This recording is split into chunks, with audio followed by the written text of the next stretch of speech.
And this is when Nico decides our fate. Your fate is to join me today on this episode of well, Authentically Albertan. Amazing. Here I am, joined with Nathan, Elainna, and Kara. Lee. Karalee. Karalee, yeah. I called you by your nickname. Oh, okay, that's fine then. How are you guys today? Good. How's Yeah. your day been, yeah? Yeah. Can't complain. How about you? Good, man. Enjoying summer? Oh yes, very much so. Sweltering in the sun. It's definitely Sweltering in the sun. But there's been definitely a good amount of rain, which I'm happy about. So Definitely. Mm-hmm. How Oh about you yes, guys? I woke up today and I ran an 8K, so I'm feeling good. You ran Wow. 8K and you're here today sitting with us. Yes. Crazy. How are you breathing, man? I would be like sleeping yeah, after me that. too. Me too. Yeah. She's fit. Yeah. No, summer's been good. It's been pretty chill so far. I'm looking forward to being like nicer weather. I feel like we haven't had super great weather. Like it's been like odd days here and there, but there's been some days that are just like just not great.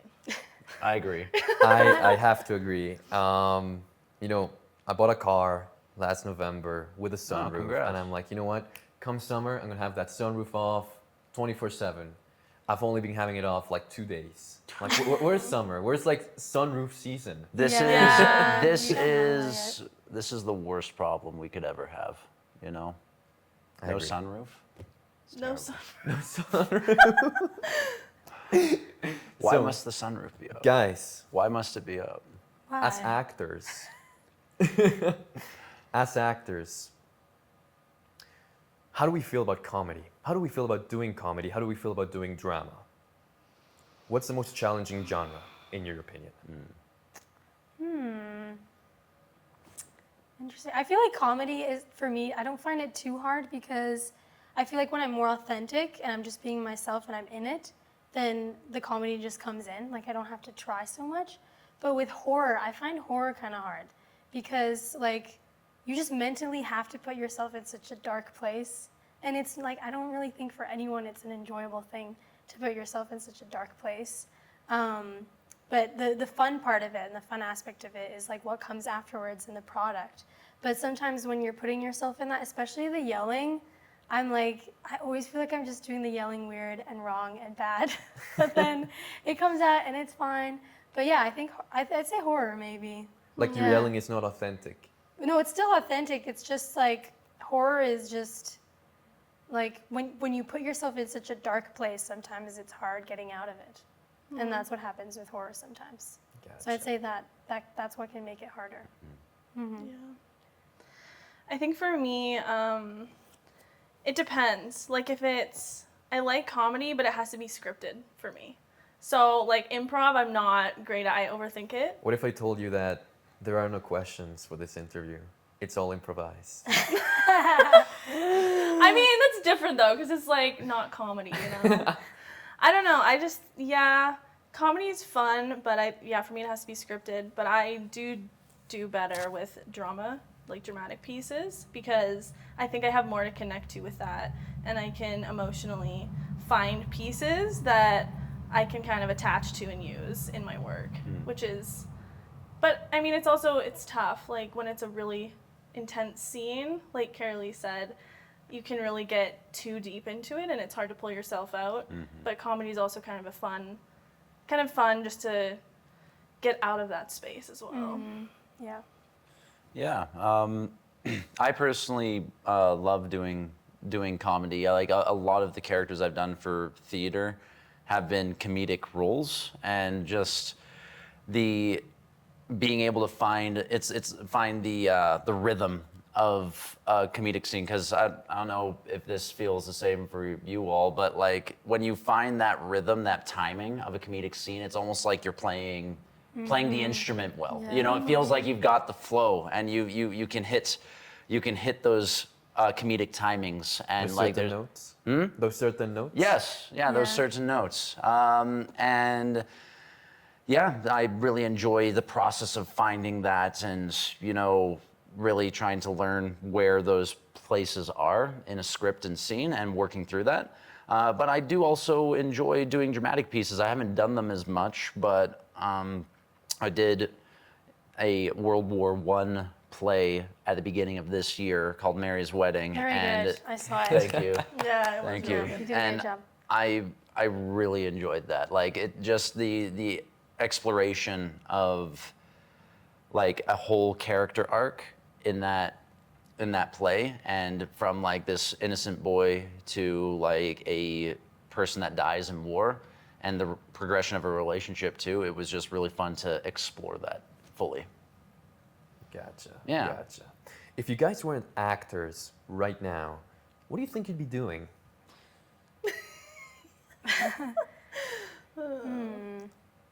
I think actually, I mean, I always wanted to do a ton of things, but one of the things I really wanted to do before was be like a travel videographer. Ooh. So just be traveling around. I think I'd be Like a when travel vlogger? Yeah, travel vlogger. That's what I would do. Because I went to Hawaii when I was 19, and I met a lot of people who did that, and it just looked so fun and so freeing, and they get paid to just. I mean, it has its hard times, obviously, but I feel like it'd just be worth it to be able to see so many different cultures and be involved in it, because you're living in it. You're not just like there for a week, like on a vacation. You're actually living it. And how did they get into that? I mean, I'm wrapping up the season right now, so I just want to be prepared. Looking for potential future projects. I mean, I think that one of them had been traveling his whole life because his dad was he like worked in the military, and so he'd always get moved and everything. So he was like used to having to do that. But I think he just got into photography, got into videography. He started recording himself, and then he'd find other people that also did it, and then he'd record for them. And now he's like recording for these big time travel vloggers, and now he just gets to travel with them, and they pay him to do that. So Wow. he's really grown, and it's only been like 2-3 years, I think. So Wow. So he's just the guy behind the camera. He's not the guy doing the vlogging himself. he was, but now he just does the behind the camera. Nice. So it's like Gotcha. you switch it, you know, to Yeah. whatever you're working on, I guess, wherever you are. Well, congrats to him. Right? Yeah. Yeah. That's great. When's it my turn? Do you want to go? No, you go. Okay. I don't know. I feel like I would have a hard time stepping away from the arts, but I'm very interested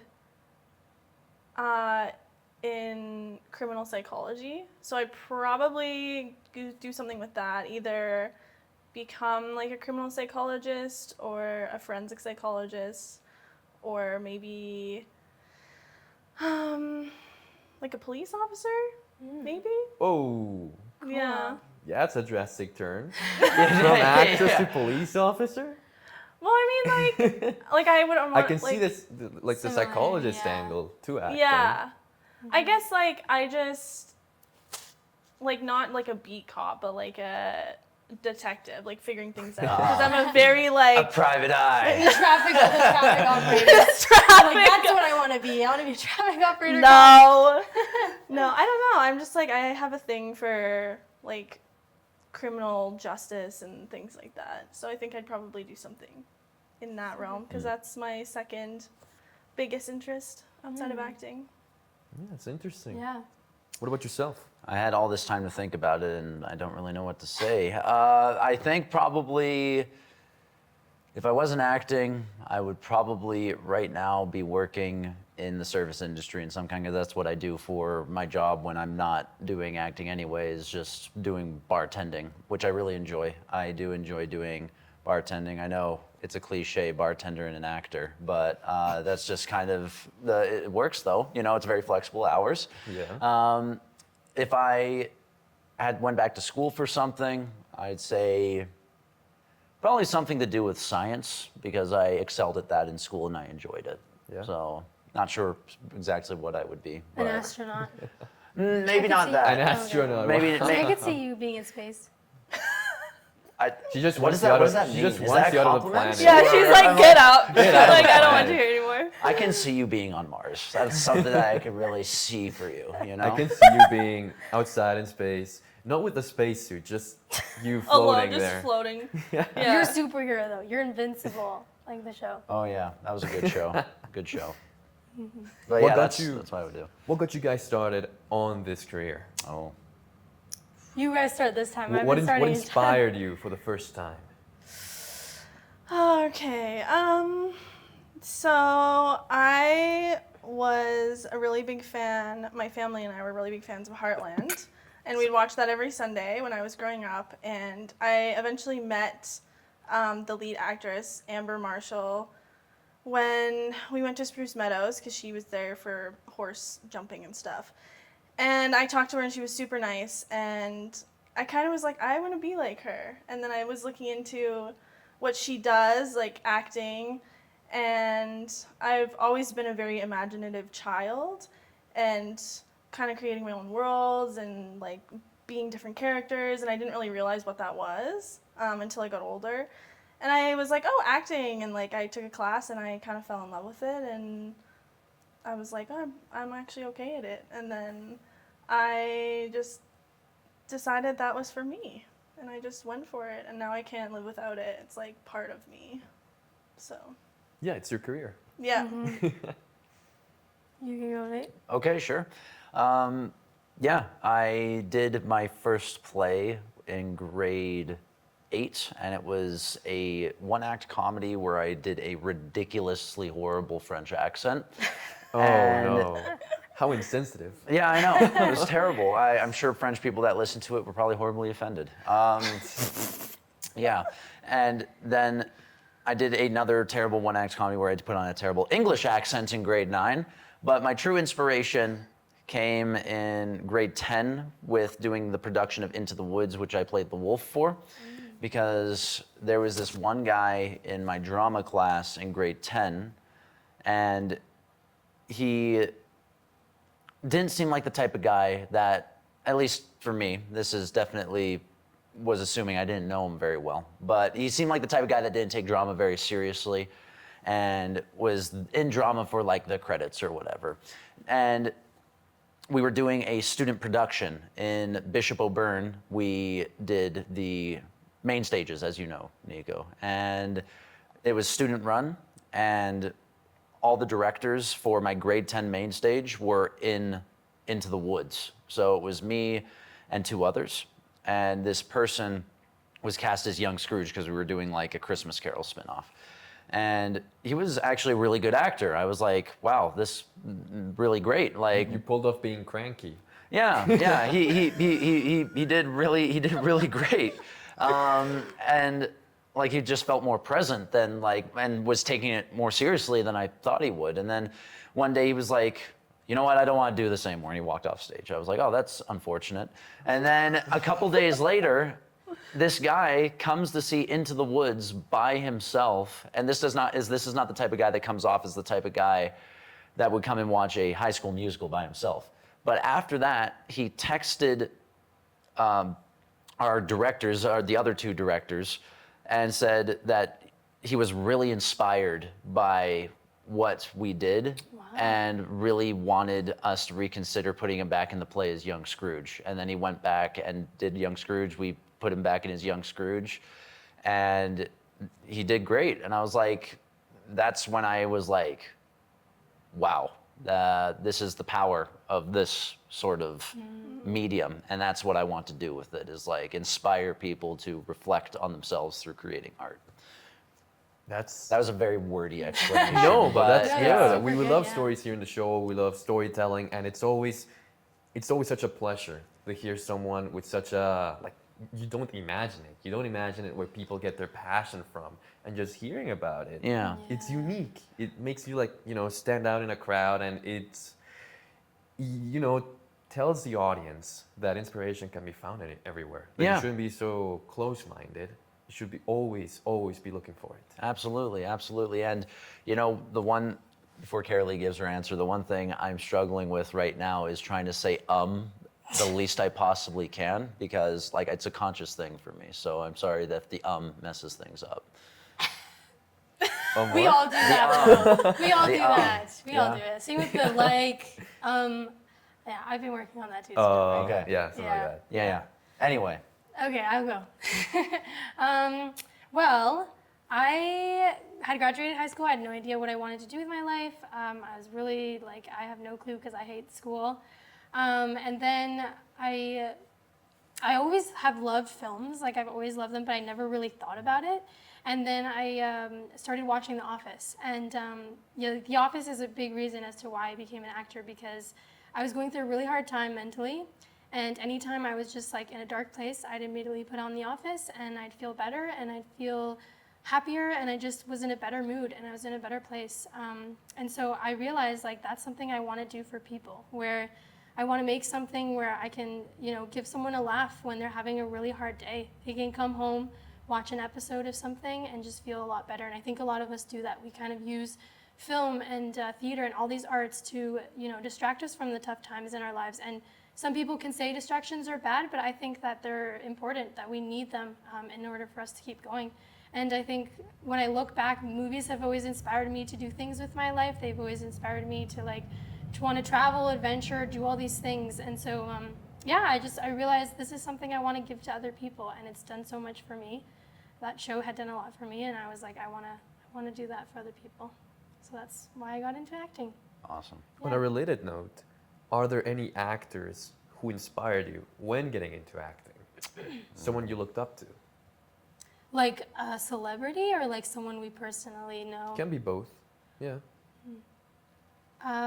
For me, someone who inspired me was my teacher at Company of Rogues, Aaron Coates. I think the fact that he just brings such passion to his work, and he makes everyone in his class just feel so passionate and excited about what they're doing. And the minute you walk into his class, you forget everything else that's going on, and you just want to perform and be in the scene. And I think I really look up to that. I really look up to that idea. Yeah. Right? So. He's a great guy. Mm-hmm. Yeah. I guess I will continue. I don't know if there was a particular actor, but there was this guy that kind of seeded the idea of wanting to be there for people and a distraction or help people get through tough times. And I watched this YouTuber named Markiplier a lot when I was growing up. He was like a gaming YouTuber, and he would do these videos sometimes of watching fan videos and his fans making videos and sending it to him of being like, you really inspired me, you really helped me get through a tough time, and all these videos that he would watch of these fans sending him videos of appreciating the work he does. And I'm just that's really inspiring, the fact that this guy playing video games and being a dummy online can do this for people. And I was like, that's really awesome. And I was inspired by that from that person. So I'll make sure to send a snippet of this clip to him so he can add it to his compilation. His yeah, fan video compilation. It's been a long time since I've seen Markiplier. I think this was probably back when I was probably 12 or 13 years old. It was a long time ago, but that definitely is where that first seed of the idea came from for that. I mean, I like actors. I'm struggling to find one that particularly inspired me specifically at the moment, but if I come up with one, I'll let you know. All right. Yeah. Elainna? Well, like I said in my last one, I guess, it kind of connects, is Amber Marshall was my first kind of I really love her as an actor. And she inspired me just because she was Canadian, this is shot in Alberta, and I was like, oh, I can do this too. So that's kind of the first person that really sparked my interest with that. And now I kind of look up to actresses like Saoirse Ronan and Kate Winslet, just because they're so dedicated to their craft and they put so much time and energy and care into their work, and you can really see it when they perform in their vast different roles. And that's something that I want to be able to do as well, be able to put myself in all these different scenarios and roles so well that you can't tell. It's oh wow, that's the same person, but they're doing it so well that it's it's just crazy. Yeah. Yeah, that's great to hear. It's again with the whole looking up to people, finding inspiration from them, and then continuing their work. How did this all start for you? I mean, as a career, I've decided that I'm going to be an actor. Where do you find a foundation for that? That's a tough question. That It's is. so different for it's like Yeah. how how you always hear like for each actor the process is completely different. Yeah. There's like no set ground, and it's true. Yeah. There's nothing. I would say like the first step would be probably finding classes, finding a community, and that's probably through classes. Is like to just jumping in and doing some classes, and then once you've done a few and you feel a little bit more confident, we found. What I did was I found like state projects, and then I jumped into that. And then I did, like, our school also did, like, theater intensives, so I jumped into that so I could get into the world of theater. I feel like just finding, like, smaller things that kind of let yourself step your foot in and get a little bit of confidence, then opportunities will come along because you've met people and, you can kind of just, like, go through that. I remember in Company of Rogues, I'm sure all of our teachers said this at one point. It was like work begets work. So going through schooling and doing those Company of Rogues classes absolutely helped me a ton because it built up that network. Like that's where that network kind of started with like theater and film. But also there is undeniable value in just going out and working on the state sets, going out and working on community theater and just actually doing it, because there's only so much you can learn how to act through a school. The rest of it you need to like learn on the job by working with other actors and like actually practicing the craft in its full. Yeah, and that was kind of, very, very similar to Karalee. Went to Company of Rogues, and after that kind of went to doing med skills, like simulated clients, simulated patient stuff for University of Calgary, where I like played like anything from, a meat puppet that students would do like physical exams on to like ultrasounds to like a schizophrenia case, like all sorts of stuff. And cool. yeah. As part of a play, or was this? No, just it's like teaching medical students, like running teaching medical scenarios students? for them. I think I saw a Seinfeld episode about it. Yeah. No, Yeah, I you see told what me mean. about that. Yeah, Yeah. the Seinfeld. Yeah, and getting into acting through that. And other than that, just been, trying to make as many connections as possible through the work I do. Yeah, I think building a foundation in order to even have somewhat of a career is a very individual experience. And I kind of just did it. This is like way before I even knew anybody. Because like, I think we all kind of came from similar, like we didn't know anybody in the industry. So you kind of have to figure it out for yourself. But I literally just did a Google search and I was like, how do I do this? And like classes, getting an agent, actually working on like student productions, working on set. And then I think something that kind of has to come into play when you're an actor in Calgary or a smaller city or town that isn't necessarily like a huge metropolitan for like productions like Vancouver and Toronto are, where there's not as many opportunities.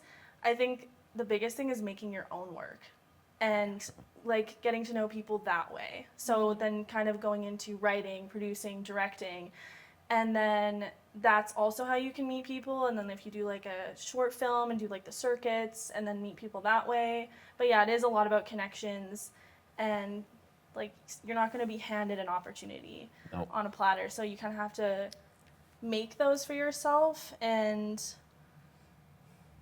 yeah, like it's tough, but and then you meet like amazing people. Like we all met through this.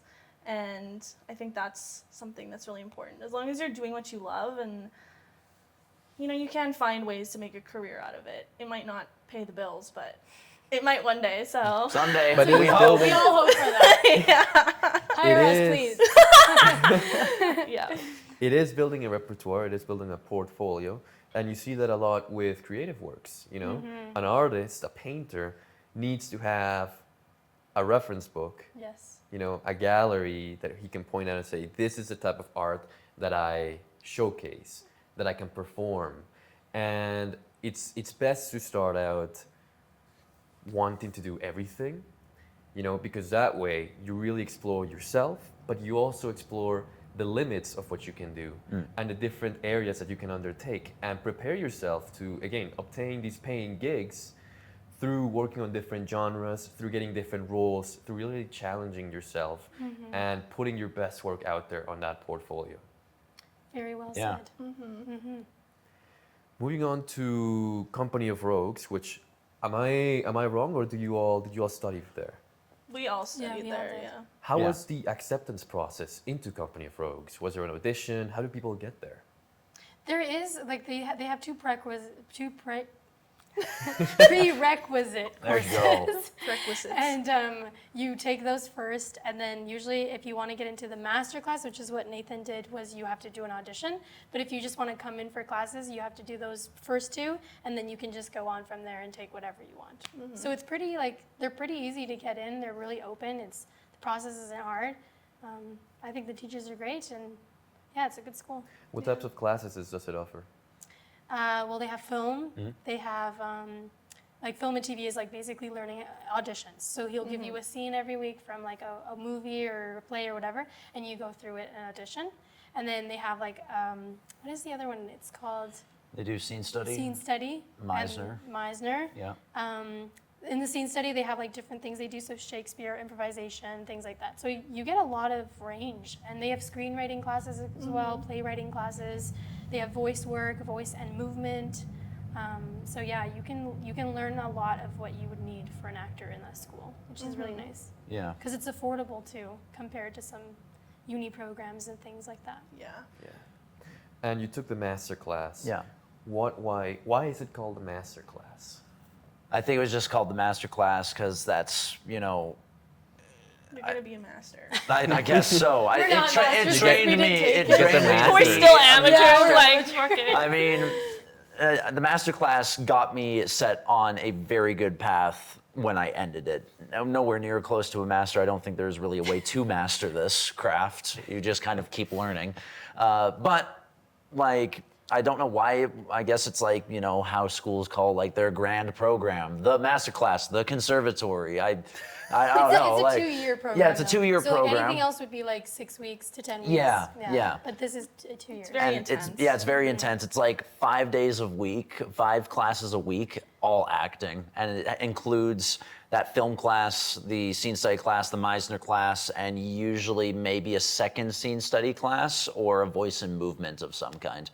And I find that while Company of Rogues Masterclass doesn't go super down one road, it kind of gives you a really good understanding of everything in theater and film, like a good base to jump off of as far as, teaching goes. It's not like what they do, I don't know, some acting school in New York where they spend 3 months learning how to knock on a door or something like that. I heard that's what Sally said one time. It's like they spent 3 months just practicing knocks. What? I heard this from Sally. Yeah. I don't know if that's like. No, don't- it's like Could you very tell that she was being Meisner. sarcastic? Yeah, it's part of Meisner of like entering the room, like having the knocks and I stuff like see, that. Like it okay. was part of it, but like we don't go that intense, and it's a very good general base building for your career. Yeah. Gotcha. Yeah. Gotcha. From these earlier times, working, studying at Company of Rogues, are there any experiences which really stand out to you as achievements or just something that you took home with you? Well, I'd say the most valuable thing I learned, I still struggle with it now in my craft, but it's just not overdoing it. Trust yourself more, because when I did Meisner, we would have to journal about an improv situation. And I swear I would write like a short novel, like 8-9 pages of prep for one of these improvisations. And it was terrible because Sally would always tell me like, you're thinking too much. You're prepping. Are you prepping for you, or are you prepping because you want to be like, hey, look at how much I wrote? Like, is it your ego, or is it actually something that you want to be like? This is actually something you're doing because it helps you. And I still do a lot of writing again in my prep, but significantly less now because, like, it gets you in your head doing the writing, and I think it's in the process of just learning to trust myself a bit more, and that I know I got it. Now I just need to actually believe myself that I do have it and just let it go. What does this writing involve? What type of questions are you asking yourself when writing it down? Who am I? what am I? What is my relationship to this person? What's my first memory of this person? And then it's like all my scene in-role. partner. Yeah, like from my character's perspective. Gotcha. Yeah. Wow, The Uta Hagen 6 steps. yeah. Or 8 steps. Yeah. Yeah. 6 steps. 6 steps. And what about you guys? What was the most valuable lesson you took from Company of Rogues? Oh man, I haven't taken a ton of classes there. Oh, you took the Screen Actors Academy. Yeah. That Oh, was well, something that- just in general, from Yeah, your I time studying. think I think the biggest lesson that I kind of found through that, and also I work on to this day, is just letting go and trusting yourself, because there's a point you can only do so much prep, and you can really overthink it if you allow yourself to.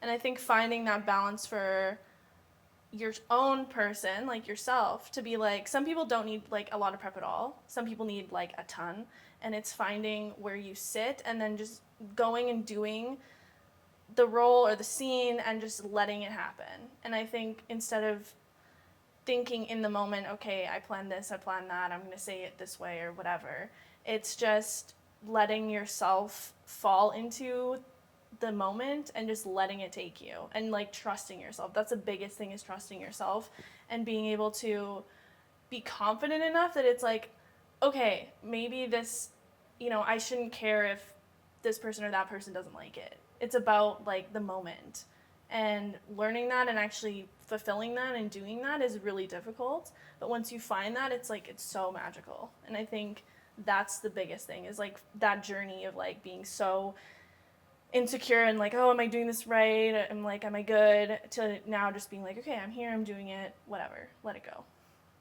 Gotcha. Yeah.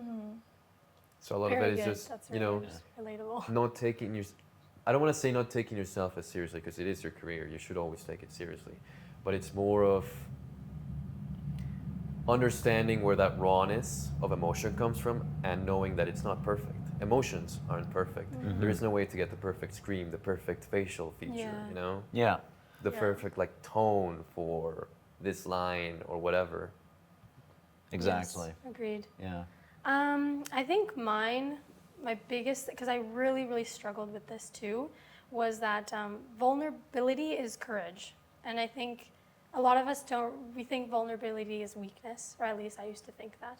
And I think when I was studying there, I learned that the more vulnerable I was able to be and more open, the more authentic I could be within my characters and what I'm doing. So yeah, I'd say that was my biggest lesson. It's fantastic. Yeah. I should start a count on how many times the word authentic is said on Authentically Albertan episodes. Every time authentic is said, take a drink. Ding! Yeah. But no, yeah, I think that's very powerful to know.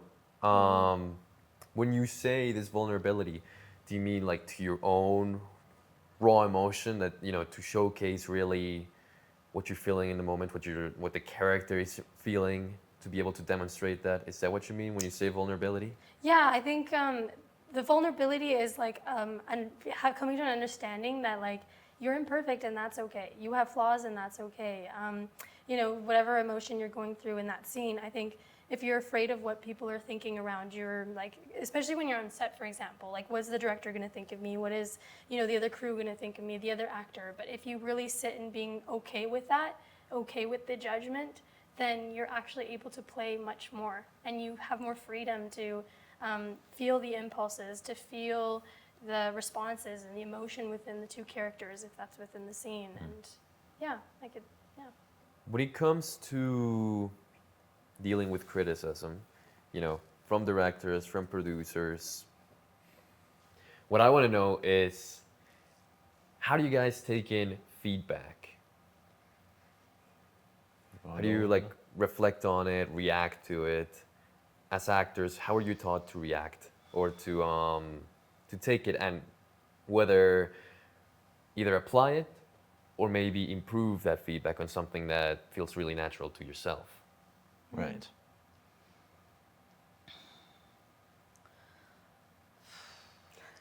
Tough question. Well, I think whenever I get feedback, I'm usually pretty like one thing I got feedback on was I'm a fast talker. when it comes to some of my scenes. And that's good for comedy, but that's not good for like drama and things like that. So I think first of all, if I get some kind of feedback, I first have to like reflect. Am I doing this? Is this something I'm doing? I want to watch things I've done in the past. I want to like do another scene and see if that is something I've noticed now that I am doing. And then once I'm aware I've done it, then that's when I'm like, okay, I can work on this. I can do something. I can change it. And then I try to see if there's like other things as well that maybe add on from it or have been involved in it that I can also change. So I feel like I usually take it how it is and then try and improve it. Yeah, I think on set, when you get a director saying, oh, can you do it like this? Or they kind of try and guide you a little bit. Like, you just have to, as an actor, you have to be able to take direction. Like, you have to change it immediately. Because they don't have time for you to go back in your trailer and, like, prep the scene a different way. Like, you just do it on the spot. And you better, like, do it the way they want. Because they'll only ask you so many times to redo it. And then they'll just... Move on, yeah. Yeah, like so that. you kind of just have to be very malleable with your performance and not be married to the way you're saying a line or the way your choice is. Like, you just have to be open. And then with feedback, like in training or even on set too, like, it's just trying not to take it personally and being like, oh, that's interesting. And then, like Karalee said, reflect on it. And then you kind of notice when you are doing those things, and then it help improve if you take that route of being like, oh, I need to improve myself for this reason or that reason. And just kind of see where your weaknesses are and where you can put them and shape them to make it kind of become a strength. Yeah, I agree with all of that was said. Yeah, it's all about, like, to add on to it, it's like about collaboration. You know, you need to have an open and collaborative mind, because theater, film, like, creating these things are a highly collaborative process with many people involved. Like, on film sets, there's sometimes 60, 70 people on there all trying to make this scene happen. You know, like, you're one of the people that is trying to make this scene happen right now. And you need to be able to be open and flexible and, like, not be married to your work, married to your prep, and not take it personally, because if a director's giving you notes, that doesn't mean that you're a bad performer. It just means that they're seeing something and they want to push it in a different direction. You know, like, it's always good to come with, like, a bold choice and whatever, you know, because, you know, it's better than coming with nothing to the table and the director has to bring you up. You can always go dial down, but it's harder to dial up if you don't have it there, you know? And for feedback, yeah, just see it as an opportunity to grow, you know? Don't take it personally. Don't take it as, like, a personal attack. See it as, like, you know, oh, that's interesting. I maybe have never noticed that I'm doing this before. How can I look into myself and take responsibility for that and improve upon it, or see where that fits into my craft, however it fits into my craft. Well, and sometimes too, like, you can see that, like, there are casting directors, for example, you do an audition, they might not like your work, but other people love your work. Like, sometimes things are so, like, objective that it's like, okay, well, Yeah, maybe this person, subjective. yeah, subjective. But this, like, somebody might not like something you do, but another person might like it. So you kind of also have to know yourself and know, like, where you're gonna say, like, oh, that's an interesting opinion, but I'm not gonna take it. True. Yeah. Something that I've really admired about actors is their willpower, you know, their ability to push through a lot of auditions. They're not getting, like, called back. Sometimes they're getting rejected. Where do you guys draw the strength to not think about those rejections, to keep moving forward? Sheer grit. Some days it's really hard, you know, like, you know, it's, you just get, like, I remember there was this one day, I think it was the true test of my will and grit to actually want to do this, because I went into an audition for a short film and I literally got laughed out of the room. Well, not literally, I left the room, and as soon as I closed the door, I heard them all laughing. It was terrible. I broke down. It was the worst thing ever. What? But I think that was a true test, and I made it through and I kept going. And ever since that time, I've taken rejection way easier because I was like, I've already experienced the worst rejection I could terrible, possibly though. experience That's in context of that's that, you know? Yeah, it's just need to be able to take care of yourself. I mean, I need to take my own advice on that. I've been working, I've been grinding too hard lately, but yeah, it's important to take care of yourself, and so that you do have the grit and the willpower to be able to push through the hard times, you know? Yeah, and I think for me, it's you can't think about it too much. Like if you sit there and you think about all the auditions you had and all the no's and all the like never heard backs and all the could have beens, it's gonna wear you down so hard. Oh, yeah. And you're just like, you just got to keep going. And I think when you get to the point where you do auditions and then you can just let them go and kind of like be like, okay, I'm really proud of my work, now it's off and I'm gonna forget about it and just let it sit there. And if I get called for the job, great. But if I don't, then it's fine. And then also I think distracting yourself in ways in creative artwork, like doing your own work, writing your own stuff, then making your own stuff. Like if you can do that, it kind of gives you an outlet that maybe auditioning or not booking can't give you, you know? Yeah. Yeah, I mean, I agree with that fully as well. Where like I try to find other creative mediums to focus on as well, so that I can like once I do the work, I do it, and I'm forgetting about it. And then if I get called, great. And if I don't, whatever. But I think another thing I also do is just like I think I have this thing that's always in the back of my head telling me like that everything's gonna happen in the right time, and you don't have control over that, and that's okay. But I think you have to have that trust that things will work out. And I think if you have that little voice inside of your head, whenever you are feeling like those down times, because it's inevitable, you're always able to get out of it. Yeah, it's like, you know, auditioning is the job. Auditioning is an opportunity to show people what you can do and to have fun with your craft, you know, and having a different relationship with it rather than I'm trying to impress these people. You think I'm showing them what I got, you know, because in the end, the agent and the casting director want you to win. They want you to be the person so they don't have to look at 100 more damn self-tapes, you know? Like, that's my guess, you know? Like, I'm guessing, because if I was a casting director and I had to look at 500 self-tapes, my brain would rot out of my skull, you know? Like, I like the process. Yeah. I like the process. Yeah, of you do? looking- yeah. Okay, yeah, well, that's fair. People might not. Yeah, I mean, it seems like a lot. I'm sure I've never done it. Maybe I might enjoy it too, but it seems like a lot to me. But like they want you to be the person. So take the pressure off yourself and just have fun with it and show them your version. Yeah, like you can do things, and like she said, she does other projects as well. I've done the same. I've gone out and done projects myself, like produced my own short. And I think that helps, because if you can't find the opportunities, you can just make them. There's always a way if there's a will. Okay. I think that's backwards, but There's a way, And there's a please will. tell us more about this marathon that you're running. You told me, you know, behind the scenes, but I'm sure the audience would love to hear about it. you know, just keep Yes, eating guys, jelly I am running a half marathon in a week. beans. Woo! You are so healthy, like me. I'll cheer from the side. Things. Yes. Yeah.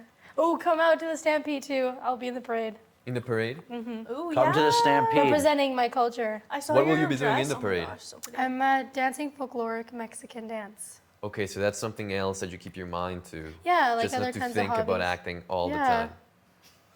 Yeah, exactly. I feel like finding other hobbies and other interests are just in other creative senses are great, because I think if we overwhelm ourselves with just the acting, sometimes it just becomes too much, and then Yeah. we lack in our creative sides on that aspect. So finding, and I think that even when I do like dance or I do other things, I find my creative skills like with photography as well. I'll do things like that, and I'll learn my creativity or like improve it so that I can use that in my acting.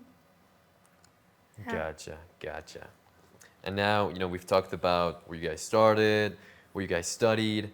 I want to talk more about your experiences on set. Is there one that comes to mind regarding movies and TV, like one role that really, really, really you're really proud of?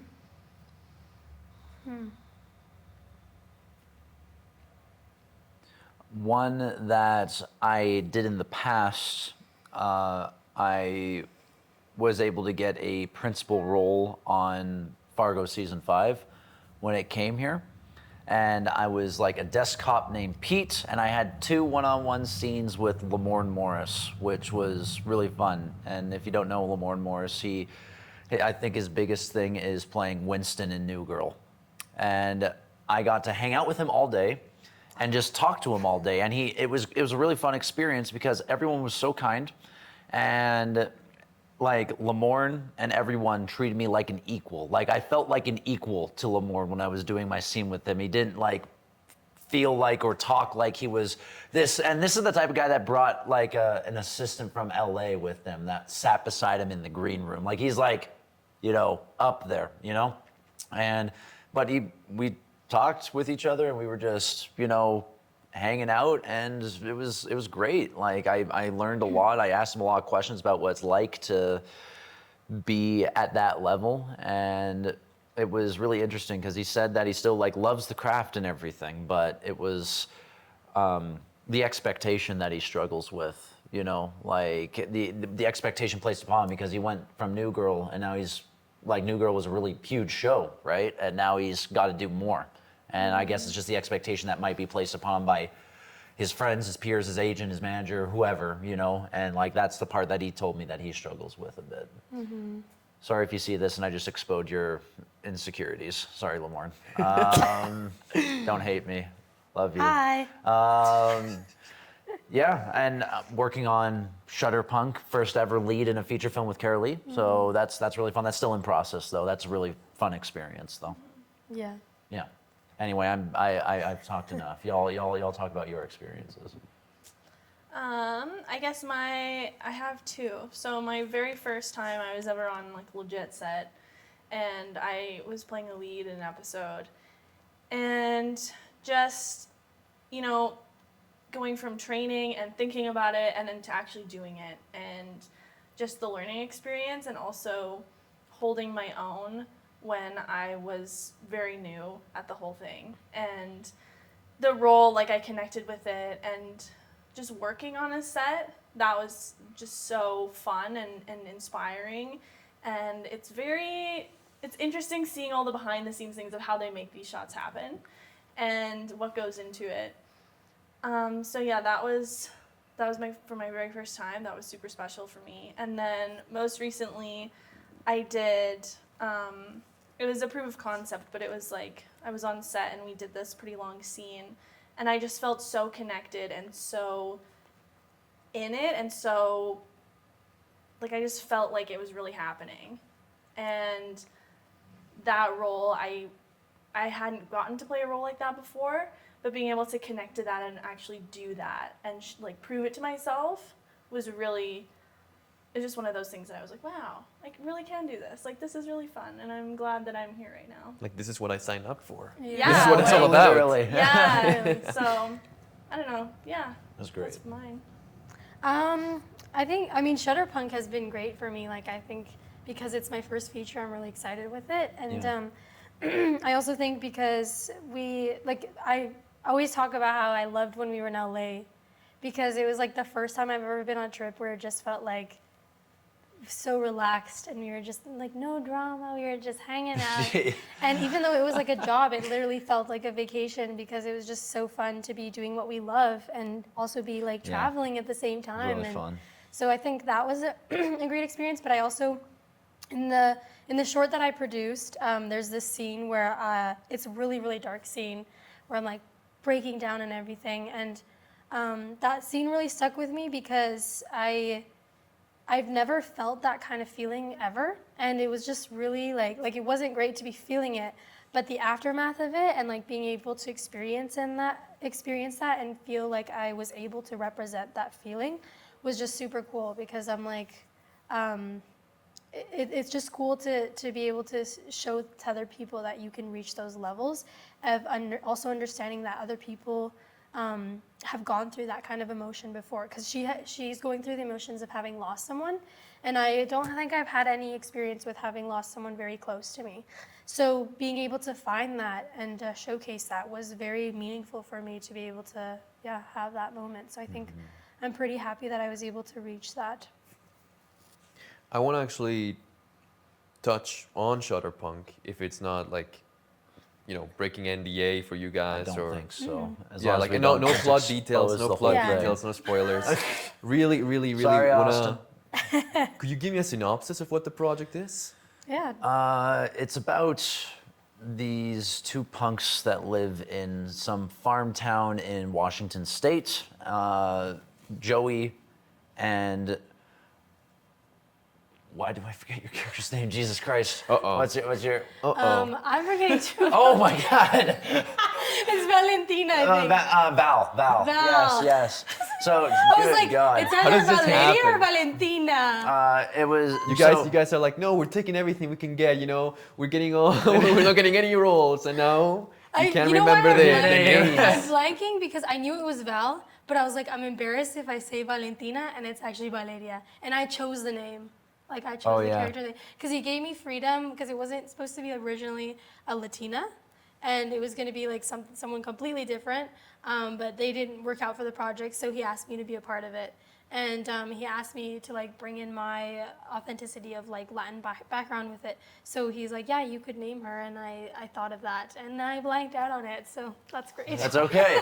So the movie is about these two punks that live in Washington State, some rural town, Joey and Val, and basically their journey of just trying to be who they are, be who they truly are, because, in this town, they kind of look down on them as like, of course, the punks they are, and they're like they're being laughed at and scorned, and Joey has problems with his dad, who's a drinker and is, hinted at being abusive, but they go on a journey to find out who they are and what they want to do, and to really just go after their dream of being band photographers. Yeah. Yeah. It's just like their adventure of it. And the one thing that really stood out to me though when I read it was most like coming of age movies are about like they're realizing that they're stuck in these ways that they shouldn't be and they need to like grow and change. But with Joey and Val, it's never like let's change. It's more like pushing until they succeed at what they want to do. And I feel like us as actors, we can relate to Joey and Val so much because we're constantly pushing and pushing and pushing, even though in the story, there's lots of like things that go wrong for them. Yeah. But they keep this But they keep desire going. of, like, The we're grit, gonna- the willpower, and the power of the connection with each other that helps push them Yeah, forward. exactly. So Yeah. it's a fun project. It is, yeah, really fun. Yeah. And tell me more about your characters. What's Joey like? What's Valentina like? Joey is the epitome of don't give a crap. He is very sarcastic. He is very just does whatever he damn well pleases without a worry of what other people think. Like he doesn't care what his father thinks. He's very, of course, deep down he's very insecure and very scared of his dad. But he kind of plays it off by being nonchalant and being like brushing him off at every moment. But he's also a hype man to a degree. But he's also, compared to Val, a little bit more cautious, just a bit, just enough to be like the voice of reason, because Val kind of goes a bit more crazy than Joey in some parts of the story. But I'll let you, Well, yeah, that's Val. Val is very like, I don't care. I will say what I want to say, do what I want to do.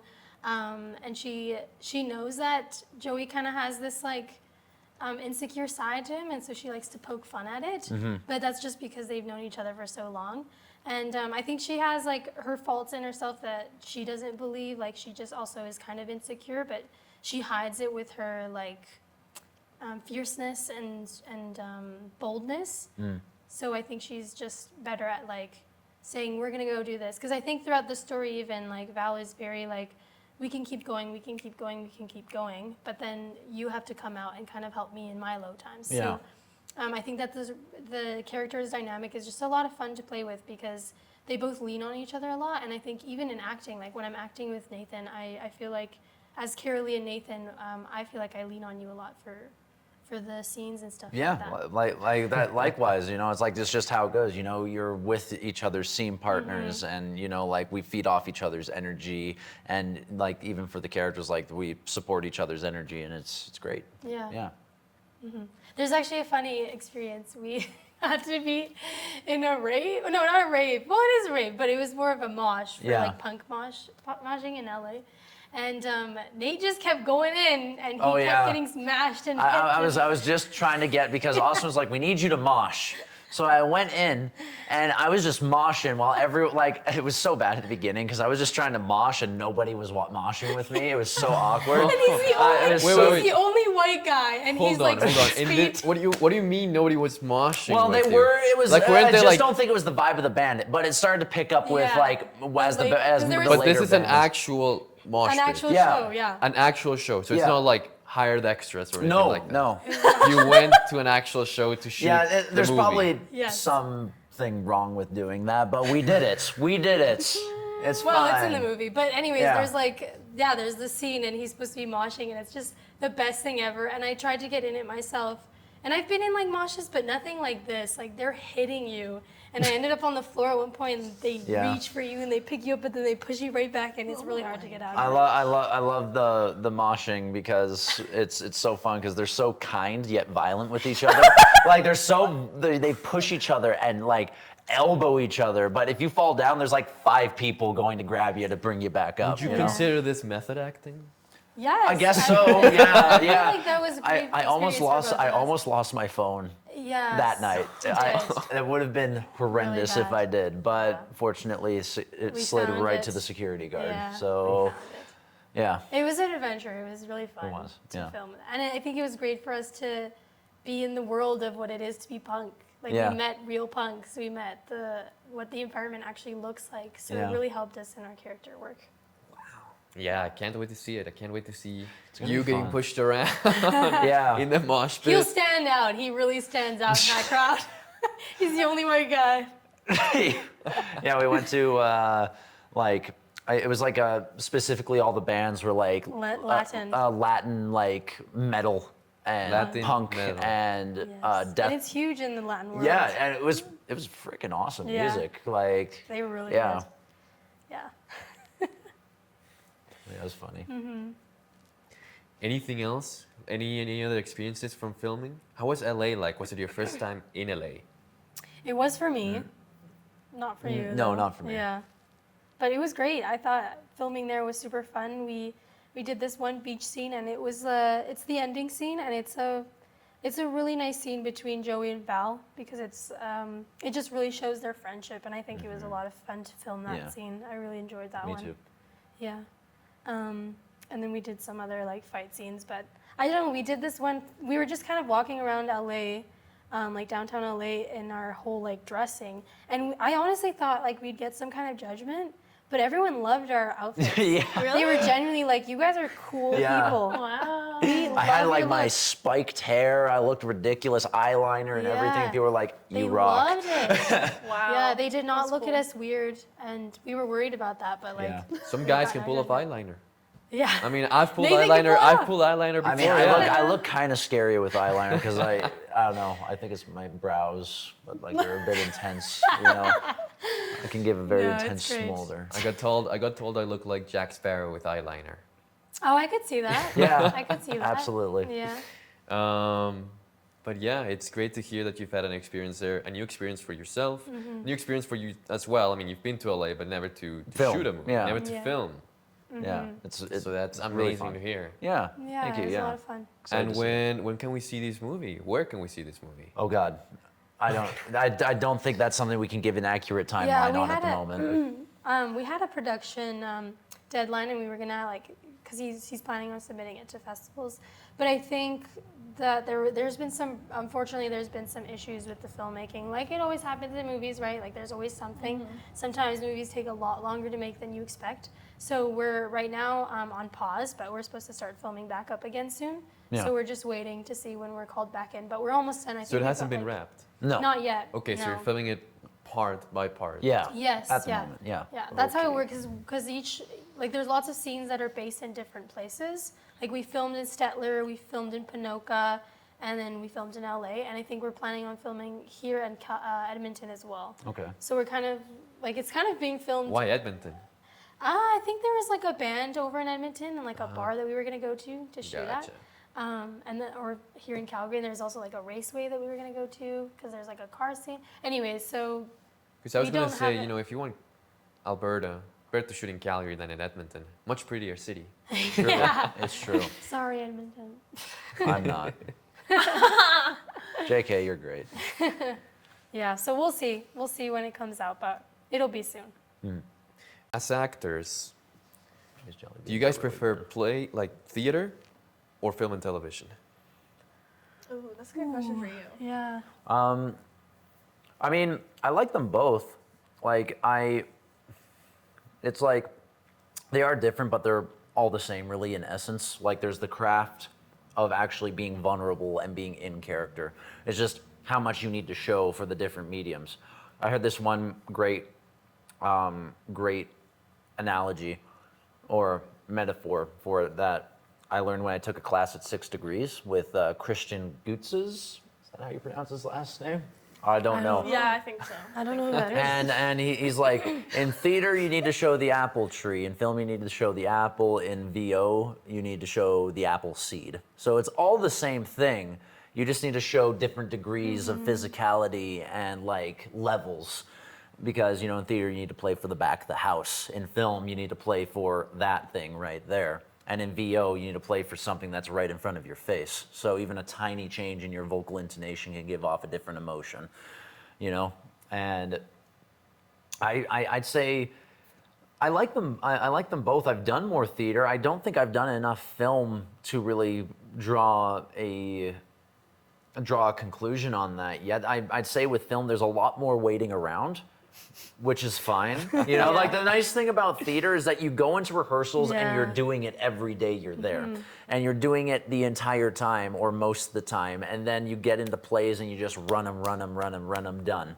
But with Yeah. film, it can be very sporadic. Sometimes you can do the end of the movie and then the beginning of the movie, and then you're waiting for like upwards of sometimes 3, 4, 5, 6 hours for things to switch around so you can do another scene, the same scene at a different angle, and then you're doing this, and it's like there is a lot more of a hurry and wait with film, but also like it's just also very fun being on set. Like the energy of being on set is electric. Like it's especially if it's like a really positive group of people and a positive crew. Like you really like it's like a whole like ant colony doing like their whole thing, and you can feel the buzz and the energy of being on set, you know? So there is that is a fun part about it. And also like, you know, when I was on Fargo, they had people drive us to and from set, which was pretty cool. They had waters and gum in the back seat. Someone cast me tonight. Nice, I want to be nice. driven around. It was so funny because like I would go to open my own door and the driver would be coming around to like let me in, and they were like, "Oh, thank you," and I was like, they would thank me for opening my own door. I'm like, Jesus Christ, I'm not the lead. Like I can open my own door still. It's okay. Like wait until I get like a lead role or something before you open my door. Next you know? time though, you're gonna be like expecting that, and then they're just gonna be waiting for you to open your own door. And you're just like having this awkward, Yeah. like who's gonna open the door? Who's first? Nah, I can open my own door. For me personally, I'm definitely more film oriented. So that's where I've done most of my training. That's where I feel like I thrive. And I do love theater, but it's not something that I am gonna go out and like audition for actively and like really try and push that. I think theater, it's very time consuming. It's very difficult to do full force if you have like a regular 9-to-5 job, because like yeah. they do so many rehearsals and it's just so time consuming. And I do love theater. Like I love that I'm working on this show with Nathan, because I've really been able to kind of dig that out of myself again and be able to kind of perform in that way. But I do like film in the sense that it's a lot smaller and you have all these micro expressions that you kind of have to master, whereas theater is like all these huge like physicalities and all this, and I really love just like more feeling inside instead of like trying to show so much. But that's just me. I What was the question? Theater or film? Theater Sorry, I or talked film? too long. What we prefer, right? That was the question? Yeah. Okay. I think I love both of them. I think they're both so different. Like you were saying, they're very, very different from one another.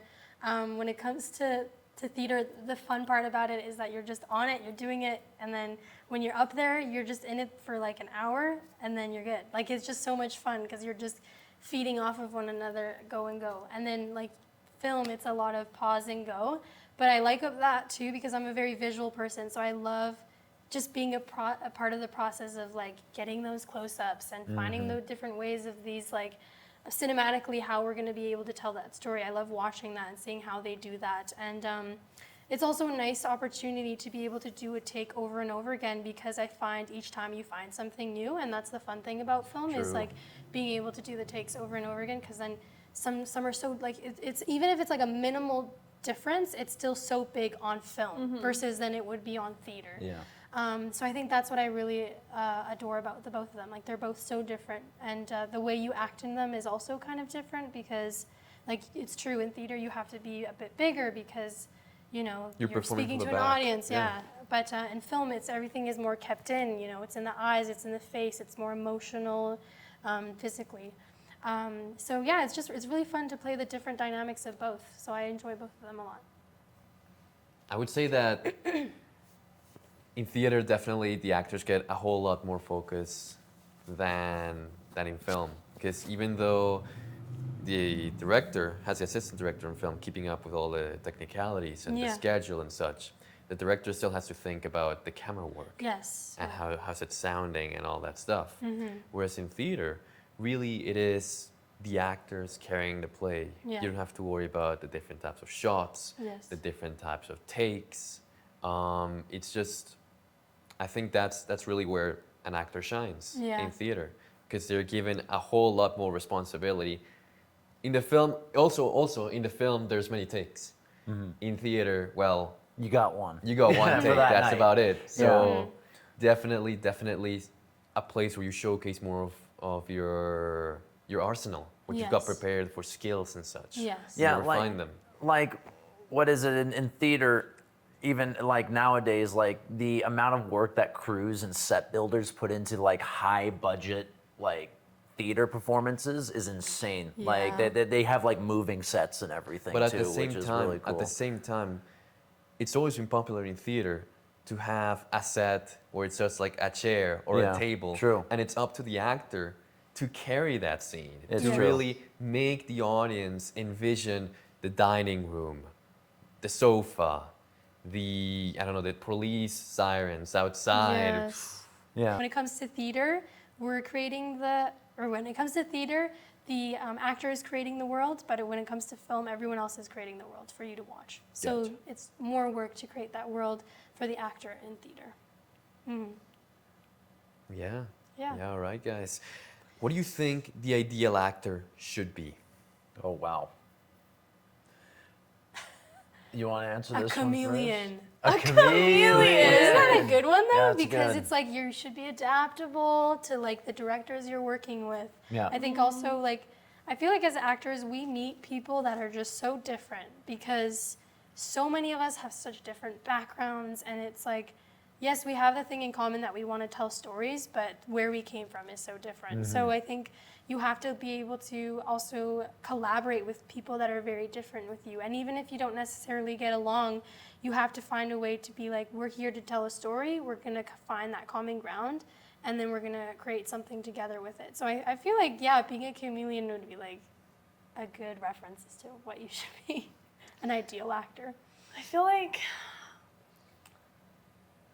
you have to have such a strong sense of self in order to, and like strong opinions to kind of know where you stand in regards to another character, another role, where you identify with a character and where you need to find things to try and identify with things that you wouldn't normally in that character. And I think being genuine and open and vulnerable are very important traits in an actor, and not judgmental, like just not to yourself, not to other people, because it's so important that you just let things kind of happen and having that ability to look at yourself and be like, okay, maybe I need to change what I'm doing and not, think that you're all that and things, So I think that's probably, for me, like the ideal Setting actor. the ego aside. Yes. Yeah, because it's not about you. No. Right? Like, it's about the story. The story and and the wider project. yeah, it's not even just about the character. Like, yes, even if you're a lead, but there wouldn't be a story without all the side characters and all the other roles and like all these other things that are happening. Yeah. It's never just about you. Yeah, like the chameleon, being open-minded, being able to set your ego aside, all that, like being kind and caring to everyone you come across, like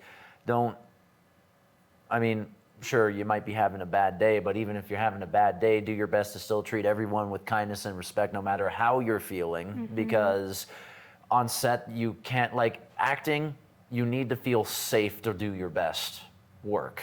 If you do not feel safe, you will not be performing your best work because you feel scared to be vulnerable.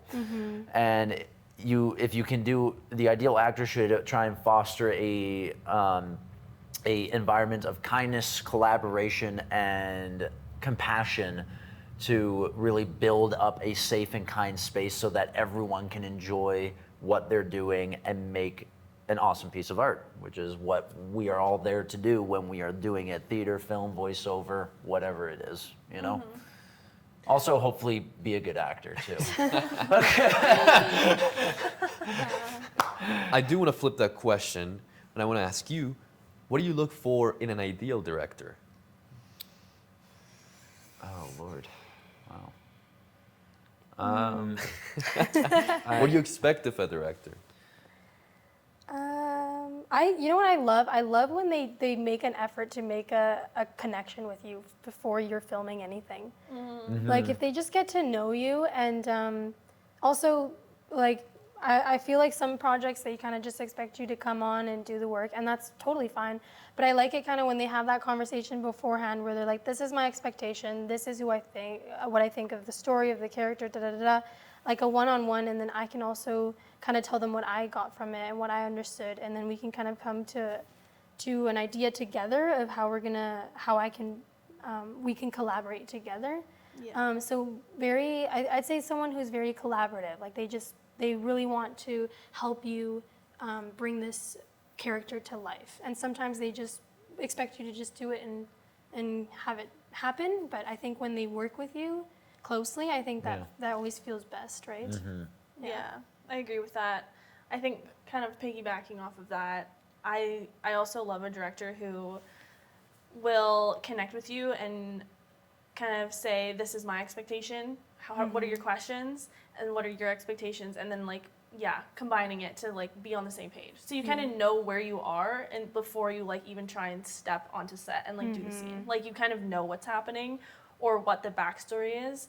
And I like a director who like has a very clear vision of what's going on, and like they're very attentive to the actors in sense of like where we're going, if you want us to move at a specific time, or be clear that like, oh, you can improv this, or this is something that's very important.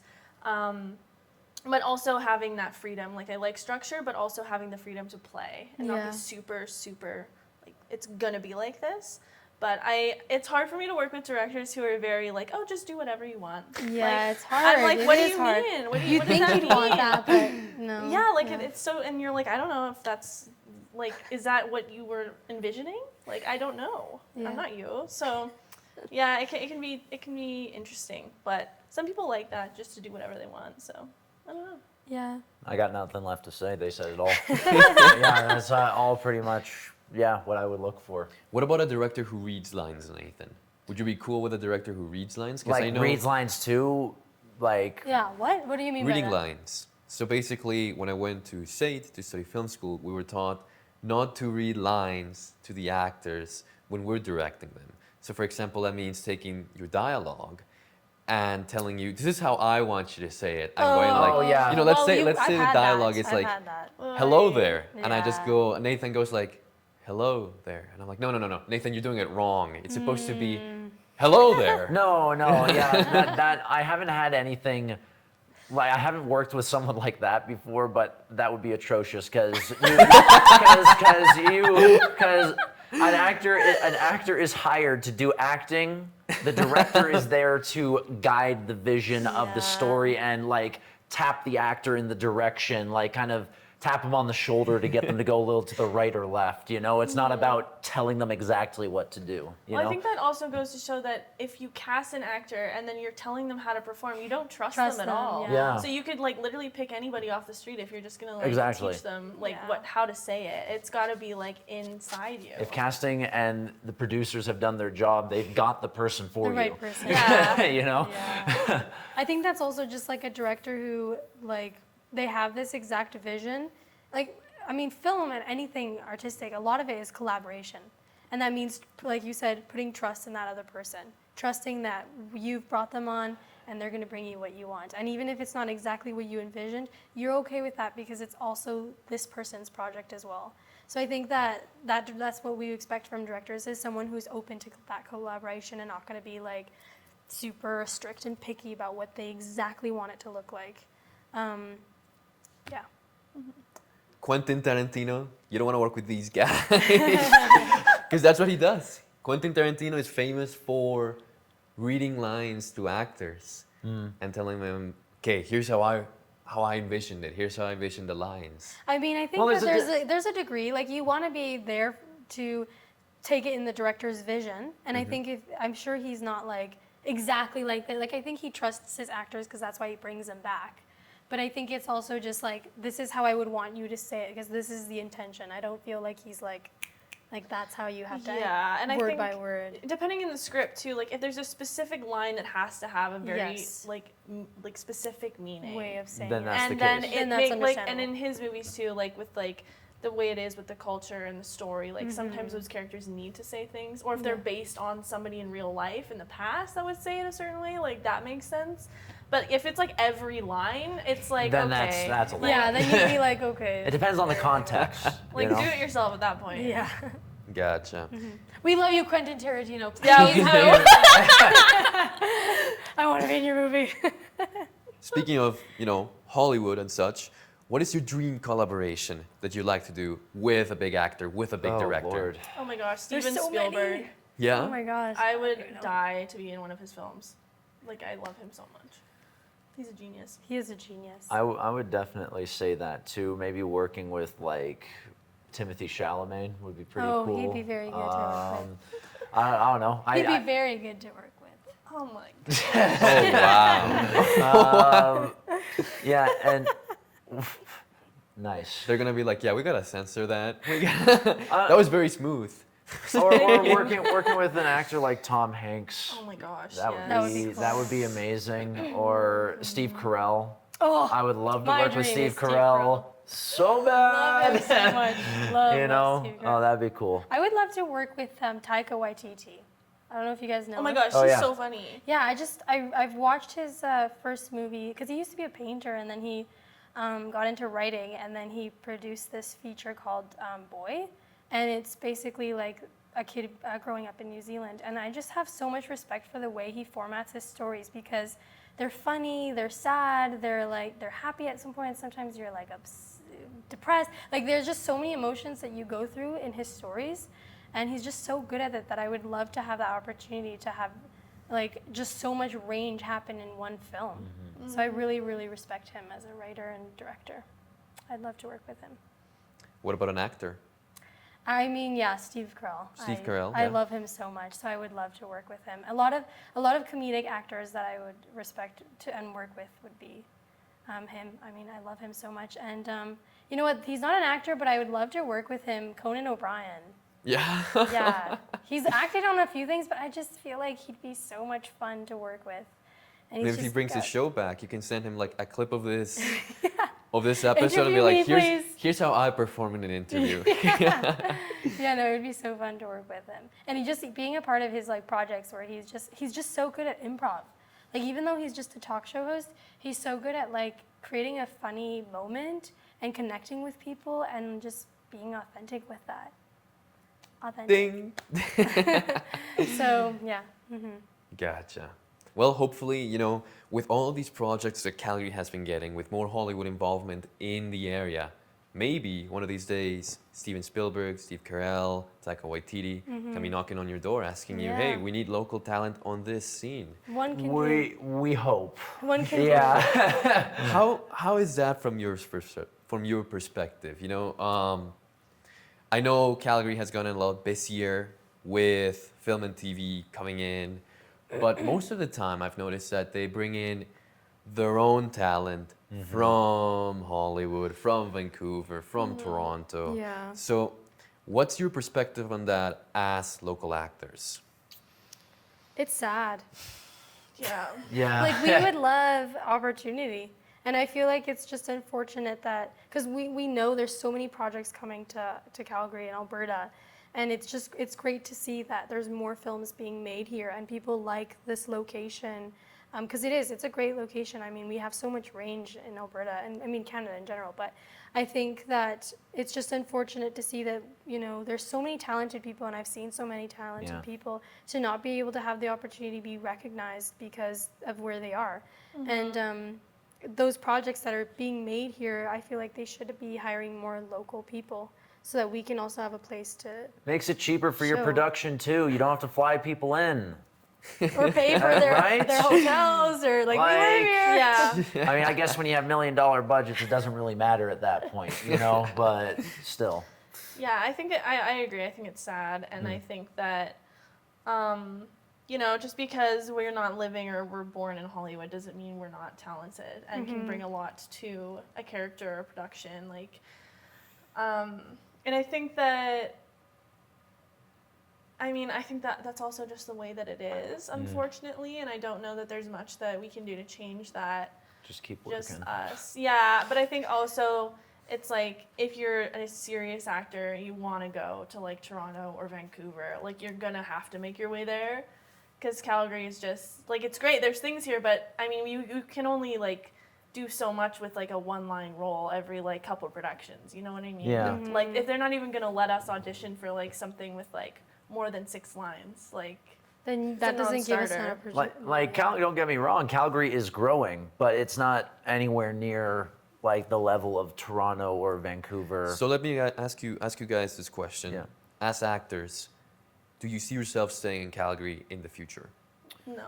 Maybe in the far future, but Like coming back after, to yeah. Calgary, but in the future, definitely going somewhere else, probably Vancouver, most likely. Yeah. I don't know. I think about that question a lot because I always hear back and forth that Calgary is growing, and I hear a lot of people moving here for opportunities. It's also because Vancouver is so expensive, Yeah. and they're like, I can't afford it anymore. But I think that I definitely see that there is growth, and I think that the indie and the independent industry is really growing in this day and age, and we have so much of that in Alberta that I honestly feel that could be something that ends up carrying and growing the industry here.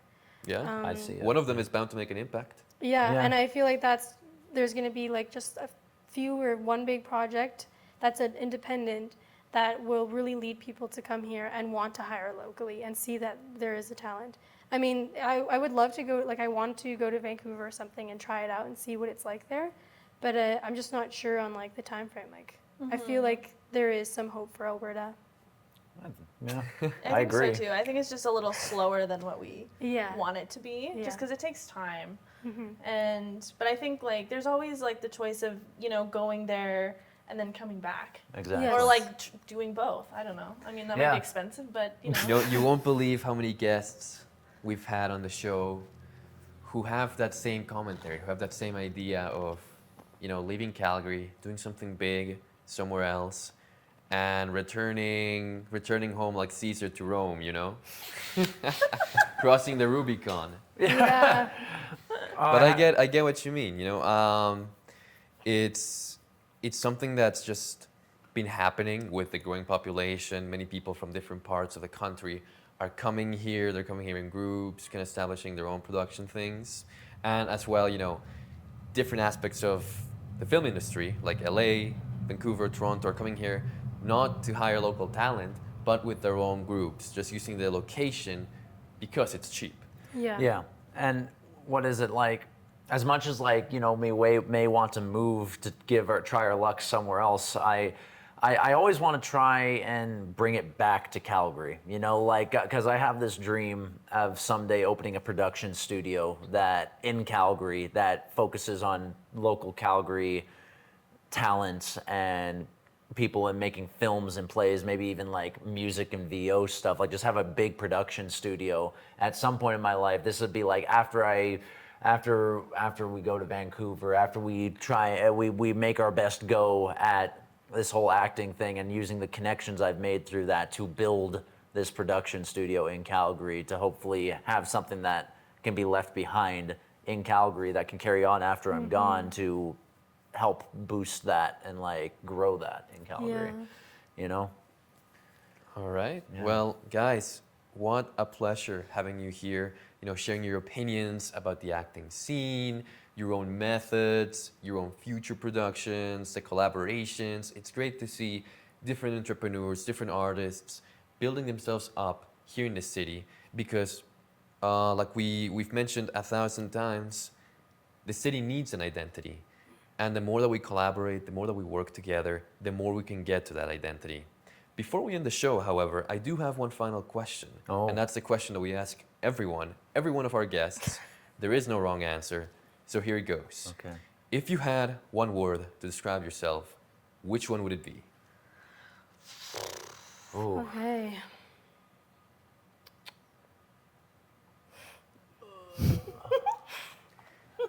You guys can improv a word. I'm cool with that. Yeah. Yeah.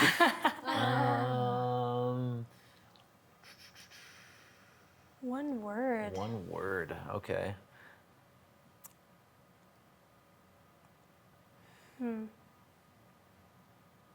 Determined. That's a good word. That is a good word. Honestly, Nathan, meeting you in high school, seeing your progress, I still tell people when I recount working on Mamma Mia, how we used to chill, between on the downtime when Yeah. they didn't need us. Like we'd just be messing around with other guys, but you'd be practicing, you'd be singing the Didn't help. repertoire.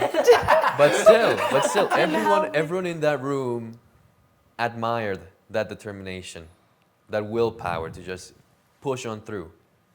Thank you, Nico. I really appreciate that. Yeah. He actually said that to me when we met, Oh, and I that's told you I crazy. knew you. Wow. Yeah.